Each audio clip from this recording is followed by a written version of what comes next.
Hello guys, അപ്പോൾ ഇന്ന് വൈകിട്ട് ചായയുടെ കൂടെ എന്തുണ്ടാക്കുമെന്ന് ഇങ്ങനെ വിചാരിച്ചിരിക്കുമ്പോൾ അംഗനവാടിയിൽ നിന്ന് കുറച്ച് റാഗിപ്പൊടി കിട്ടിയ കാര്യം ഓർത്തത്. അപ്പോൾ നമുക്കിന്ന് അത് വെച്ച് ഒരു ഇലയപ്പം തന്നെ ഉണ്ടാക്കി കളയാം. അപ്പോൾ ഇവിടെ ആദ്യം തന്നെ കുറച്ച് ശർക്കരയും തേങ്ങയും കൂടെ ചീകി എടുത്തിട്ടുണ്ട്. പിന്നെ ആ സമയം കൊണ്ട് ഞാൻ പോയി കുറച്ച് വാഴയില കഴുകി വൃത്തിയാക്കി കട്ട് ചെയ്ത് എടുത്തിട്ടുണ്ട്. അപ്പോൾ ഇങ്ങനെ ഓരോ വാഴയിലയിലും എണ്ണ തടവിയിട്ട് ഈ മാവ് ഇങ്ങനെ സ്പ്രെഡ് ചെയ്ത് വെച്ച് കൊടുക്കുന്നുണ്ട്.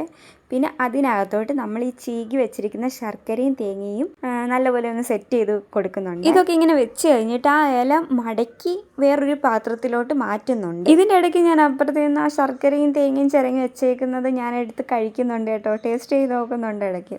ഞാൻ അമ്മയുടെ വഴക്ക് പറയുന്നു. ഇനി ഒരു ഇഡലിക്കുട്ടകൾ എടുത്ത് അടുപ്പയിൽ വെച്ചിട്ട് ഈ ഇല ഓരോന്നായിട്ട് എടുത്ത് അതിനകത്ത് അറേഞ്ച് ചെയ്ത് വെക്കുന്നുണ്ട്. എന്നിട്ട് നമുക്ക് ഇതങ്ങ് അടച്ചു വെക്കാം കേട്ടോ. ഇനി ഇത് അവിടെ ഇരുന്ന് അങ്ങ് വെന്തോ. ഇനി ഒരു 10-15 മിനിറ്റ് കഴിയുമ്പോൾ ആ സ്റ്റൗ അങ്ങ് ഓഫാക്കി വെക്കാം കേട്ടോ. ഇനി അതിൻ്റെ ആവിയൊക്കെ ഒന്ന് പോയി കഴിയുമ്പോഴത്തേന് പതുക്കെ നമുക്ക് ആ മൂടി അങ്ങ് മാറ്റി നോക്കാം. അപ്പോഴത്തേന് നല്ലൊരു മണം വരും. പിന്നെ ഞാൻ ഒന്നും നോക്കില്ല, പെട്ടെന്ന് തന്നെ ഒരു പ്ലേറ്റ് എടുത്തു, അതിനകത്ത് ഒരു ഇലയപ്പം എടുത്ത് വെച്ചു.